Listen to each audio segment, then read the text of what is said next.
Good morning class. हम लोग पढ़ रहे हैं वितान से सिल्वर वेडिंग। कहानी है मनोहर श्याम जोशी की और पेज नंबर 3 हमने कंप्लीट 1 2 3 हमने कंप्लीट किया था, रीडिंग की थी पेज नंबर 1 2 3 की। आज हम स्टार्ट करेंगे पेज नंबर 4 से अपनी स्टोरी को। सबसे पहले आज का thought, every day may not be good but there is something good in every day. Every day may not be good but there is something good in every day। ज़रूरी नहीं कि आपका हर दिन बहुत अच्छा हो, लेकिन आपके हर दिन में कुछ ना कुछ एक चीज़ अच्छी ज़रूर होती है। वो आपको महसूस करना है, आपको फील करना है, आपको समझना है, जानना है कि कोई भी एक चीज़ बहुत अच्छी है आपके जो दिन में, वो आपको पॉजिटिव फील करवाती है, आपको सकारात्मकता की तरफ ले जाती है। तो ये आज का थॉट था और हम स्टार्ट करते हैं अपना पेज नंबर 4 रीडिंग का।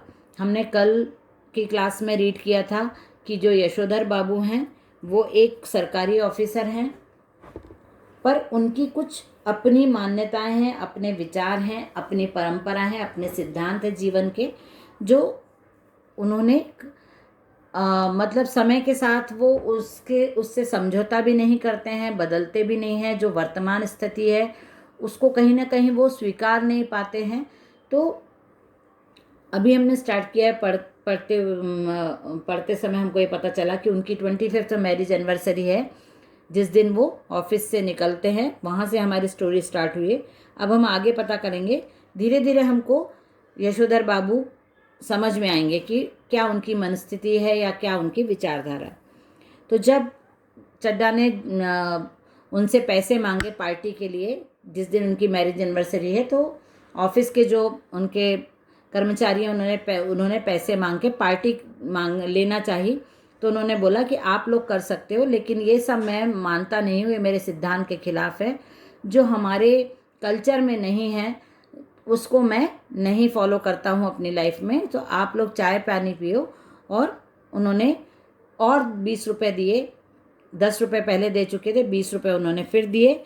और उसके बाद सारे सेक्शन के इंसिस्ट करने पे इसरार करना, मतलब उनको बहुत मनाया या उनको फोर्स किया कि ज्वाइन कर लें वो पार्टी को, लेकिन उन्होंने अपनी सिल्वर वेडिंग की इस दावत के लिए रुके नहीं। इतना इंसिस्ट करने के बाद भी, इसरार करना मतलब इंसिस्ट करना, तो वो रुके नहीं। उन्होंने पैसे दे दिए और उन लोगों को छोड़ दिया। उनका ये भी मानना है, जो किशनदा की परंपरा को आगे बढ़ा रहे हैं, वो किशनदा के सिद्धांतों पे चलते हैं, किशनदा की सिखाई हुई बातों को अपने जीवन में उपयोग करते हैं।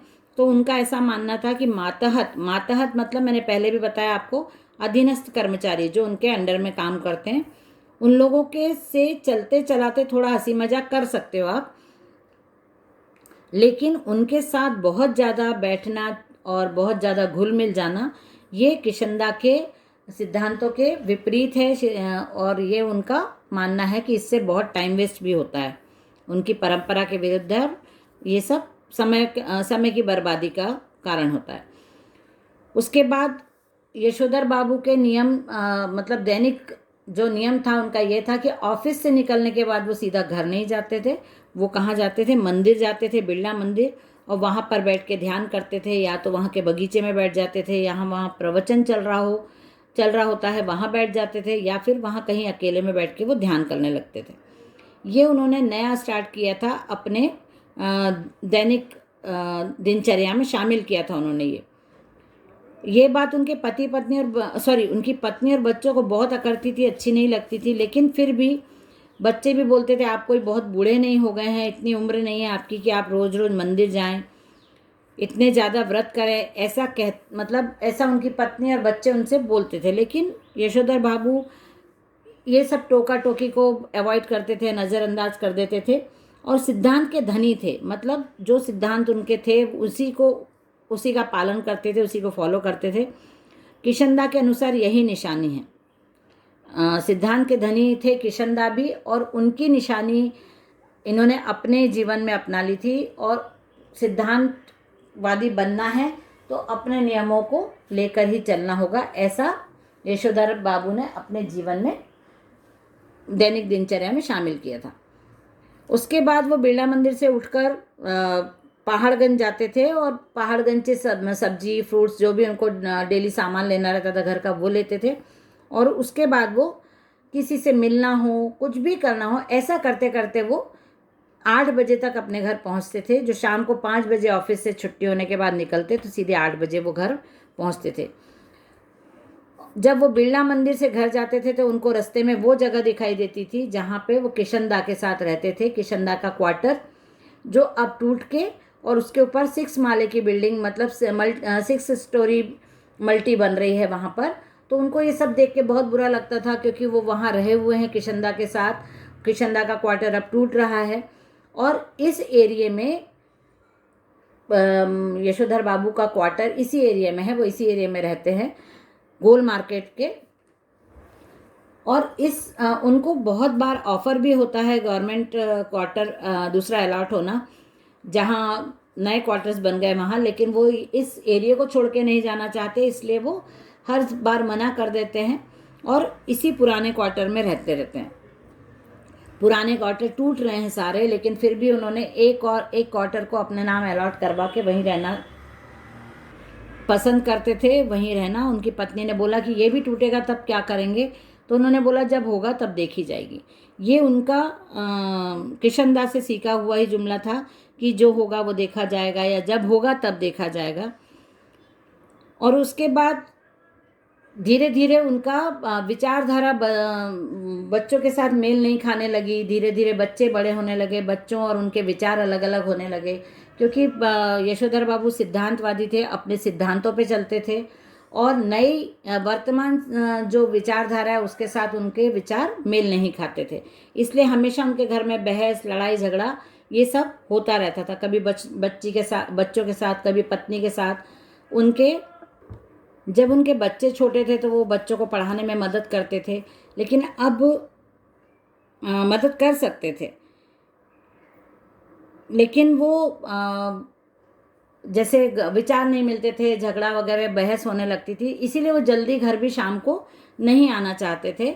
वो इसीलिए थोड़ा देर से ही घर पहुंचते थे। जब उनके बच्चे बड़े हो गए तो बड़ा जो लड़का उनका एक प्रमुख विज्ञापन संस्था में नौकरी करने लगा। विज्ञापन संस्था से आप समझते होंगे, है ना, एड एजेंसी। तो उसमें वो नौकरी करने लगा। और यद्यपि समहाउ, अब यहाँ आप देखोगे बार बार समहाउ का उपयोग करते हैं यशोधर बाबू, तो उनको ये लगता था कहीं ना कहीं कि जो एक मेरा साधारण सा मेरा बेटा है और एक असाधारण वेतन पाता है, मतलब जो उसको नहीं मिलना चाहिए, उसकी काबिलियत के अनुसार उसको वेतन मिलना चाहिए। वेतन मतलब सैलरी मिलना चाहिए, लेकिन इसको सैलरी बहुत ज़्यादा कैसे ये कंपनी देती है। तो उनको लगता था, उनका कहना था कि जब मैं जॉब में सरकारी नौकरी करता हूँ और मुझे अब जब मैं रिटायर होने वाला हूँ, अब जाके मेरी सैलरी 1,500 रुपये महीना हुई है, लेकिन वही 1,500 रुपये महीना मेरे बेटे को स्टार्टिंग में ही कैसे मिल रही है। तो उनको लगता था कि नौकरी कुछ गड़बड़ है। तो ये उनकी सोच यहाँ पे हम देख रहे हैं कहानी में कि उनकी सोच कैसे कैसे समय के अनुसार चलती थी या बदलती रहती थी।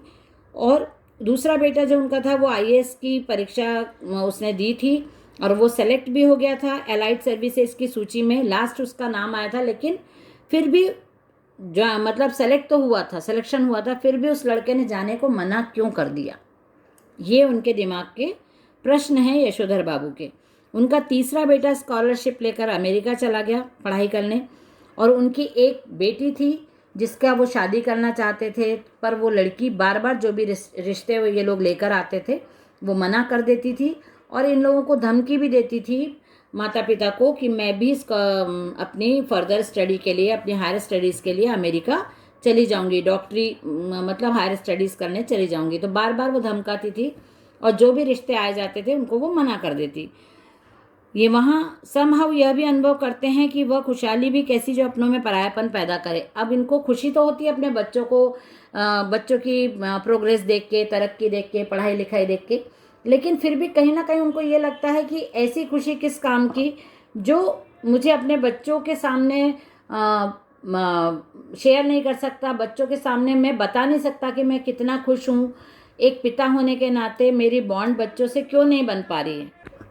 उनके बच्चे जो गरीब रिश्तेदार थे उनकी उपेक्षा करते थे, मतलब उनके ऊपर हंसते थे, उनको चिढ़ाते थे, उनसे दूरी रखते थे। तो ये भी सब बातें यशोधर बाबू को अच्छी नहीं लगती थी, लेकिन फिर भी वो अपने आप को अपने बच्चों के साथ इतना जोड़ नहीं पा रहे थे, तो इसलिए वो अपने आप को समझाते थे। एनीवे, जनरेशनों में गैप तो होता ही है सुना, मतलब अब वो अपने आप को तसल्ली देते थे, अपने आप को इस सेंटेंस से सेटिस्फाइड करते थे कि चलो ये तो जनरेशन का गैप है और ये तो हर जनरेशन में होता आया है और सुना हमने यही है।